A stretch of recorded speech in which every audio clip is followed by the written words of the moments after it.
The laughter hit me like buckshot, sharp and scattered, ripping through the humid June air of our small-town Iowa football field. I gripped the podium's edge, my knuckles whitening against the polished oak, as the valedictorian's notes trembled in my other hand. Elijah Harper, top of the class, but apparently the punchline of the night. Squeak, squeak, little mouse. Someone jeered from the bleachers, and the snickers swelled, a wave crashing over the sea of black gowns and proud parents, drowning out the last echoes of pomp and circumstance. I'd known it was coming. High school had been a battlefield of whispers and slammed lockers ever since freshman year. When my voice refused to deepen like the others, staying light and lilting, a trait that marked me as that gay kid with the girl voice. But tonight, under the floodlights that turned our faces ghostly pale, I wasn't just facing the crowd. I was staring down Theo, my best friend, my secret everything, who sat front row with his easy grin already cracking into something colder, his betrayal still fresh like a bruise under my robe. We'd met in 8th grade, back when the world felt smaller than the cornfields stretching to the horizon. Theo Ramirez, with his sun-kissed skin and that mop of black curls that always fell into his eyes, had crashed into my life like a rogue firework on the 4th of July.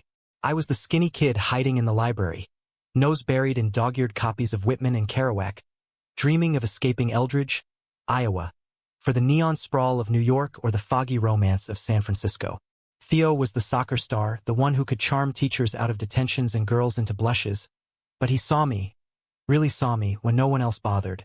It started innocently enough, him sliding into the seat next to mine during study hall, pretending to care about algebra but really just sketching doodles of us as superheroes in the margins. "You're like Clark Kent, Eli," he'd say, his voice low and warm, laced with that faint Mexican lilt from his mom's side. Hiding all that fire under those glasses. I'd laugh it off, but my heart would stutter, because Theo wasn't like the others. He didn't flinch when I quoted poetry instead of talking touchdowns, or when my gestures got a little too animated during debates.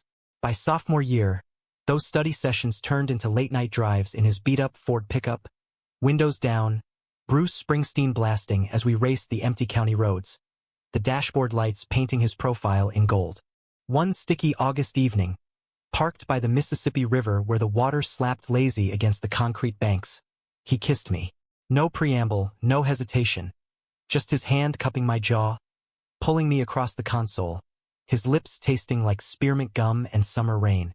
"I've wanted this forever," he murmured against my mouth, and in that moment, the world cracked open. We were careful, of course. America's heartland isn't kind to boys like us. Stolen moments in the back of his truck, fingers intertwined under flannel shirts during football games, whispers of "I love you," hidden in the static of his car radio. Theo became my anchor, the one who promised we'd leave together after graduation, chase dreams in Chicago or LA, build a life where we didn't have to hide. But love in a place like Eldridge is a fragile thing, built on borrowed time.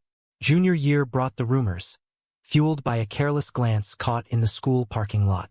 "Theo's got a fag sidekick," the jocks would mutter in the halls, and I'd shrink into my hoodie, pretending not to hear. Theo laughed it off at first, punching shoulders and calling it small-town bullshit. But I saw the strain in his eyes, the way he'd pull away if anyone got too close during lunch. "It's just talk, Eli," he'd say, but his hugs grew shorter, his texts more sporadic. I told myself it was fear, not shame. After all, his dad was the local sheriff, all starched uniforms and Sunday barbecues, the kind of man who'd sooner disown a son than wave a rainbow flag. The betrayal came swift and surgical, like a knife slipped between ribs. 2 weeks before prom, I overheard it in the boys' locker room.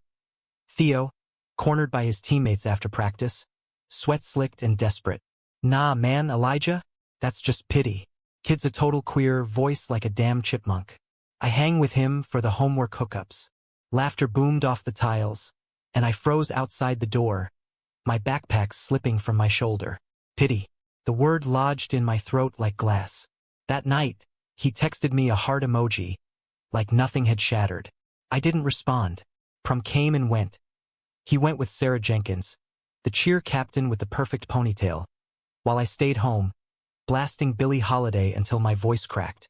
Graduation loomed like a guillotine, and when Principal Hargrove announced me as valedictorian, The auditorium had buzzed with that mix of awe and malice only a high school hive can muster. I'd poured my soul into that speech. Pages of typed words about resilience, about the hidden rivers running beneath Iowa's flat plains, carrying dreams to brighter shores. It was my manifesto, my goodbye to the boy who'd let fear carve him hollow.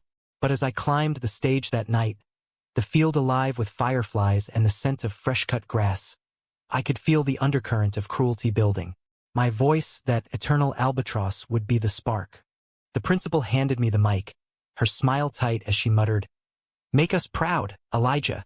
I cleared my throat, the amplifier catching the soft hitch, and that's when it started, the first titter from the back row, rippling forward like dominoes. "Speak up, fairy," a voice called, and the laughter crested, parents shifting uncomfortably, grads exchanging smirks. Theo's face, third row center, twisted. Not in defense, but in something worse. Pity, the same damn pity he'd thrown at me like scraps.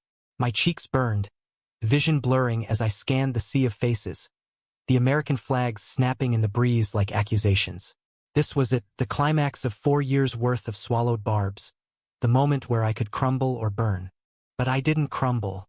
Instead, I set the notes aside, the paper curling in the humid air, and leaned into the mic. "You think this voice makes me weak?" I said, letting the words hang, my tone steady despite the quake in my chest. The laughter faltered, a few coughs punctuating the silence. "You mock what you don't understand, because understanding might mean looking at yourselves. In Eldridge, we celebrate the strong, the quarterbacks who score, the farmers who till the unyielding soil. But strength isn't measured in decibels or touchdowns. It's in the quiet revolutions, the ones that whisper change when the world screams conformity." I paused, drawing a breath that tasted of river mud and redemption. The crowd was still now, unnaturally so, the only sound the distant hum of cicadas. Theo's eyes met mine, wide and unblinking, and for a flicker, I saw the boy I'd loved, the one who traced constellations on my palm under starlit skies. But I pushed on, my voice rising not in pitch but in power, weaving the speech into something rawer, more alive. I've spent years hiding behind books and excuses, loving in shadows because the light felt too dangerous. But tonight, under these lights that mimic the stars we chased, I won't hide anymore. That's when I revealed it, the hidden talent I'd buried deeper than my heart. Not a poem, not a rant, but a song. I'd written it months ago, in the hollow after Theo's words in the locker room, scribbling lyrics on napkins stained with diner coffee. A melody born of ache and hope, simple acoustic in my mind, but now, a cappella, it poured out like floodwater. In the fields where the corn grows tall and gold, we learn to bend but never break. My voice, that chipmunk squeak, soared light, yes, but laced with a timbre that cut through the night, vulnerable and fierce, like a folk ballad echoing from Appalachia to the heartland. The first notes hung there, fragile, and I braced for more mockery. But instead, a hush deepened. A girl in the front row, Mia from Debate Club, clutched her program to her chest. Then, softly at first, a few voices joined, humming the refrain I'd crafted from our shared small-town gospel. Parents leaned forward, brows furrowed in recognition. Even the jocks shifted, their bravado cracking. Theo's mouth parted, his hands gripping his knees, tears glinting in the stage lights. I sang of betrayals that scar but don't define, of loves that flicker like fireflies against the dark, of our America vast enough for misfits to find their chorus. By the bridge. And if my voice don't thunder like yours, hear the storm it carries inside. The field had transformed. Claps broke out mid-verse, not mocking but moved, a swell that built to thunder as I hit the final line. We'll rise on wings of whispered truth, to skies where every heart beats free. I stepped back, chest heaving, the mic feedback whining softly as the applause crashed over me. Standing ovation, raw and real, the kind that shakes the bleachers and soaks your robe with unexpected sweat. Theo was the first to reach the stage after, pushing through the throng of hugs and backslaps.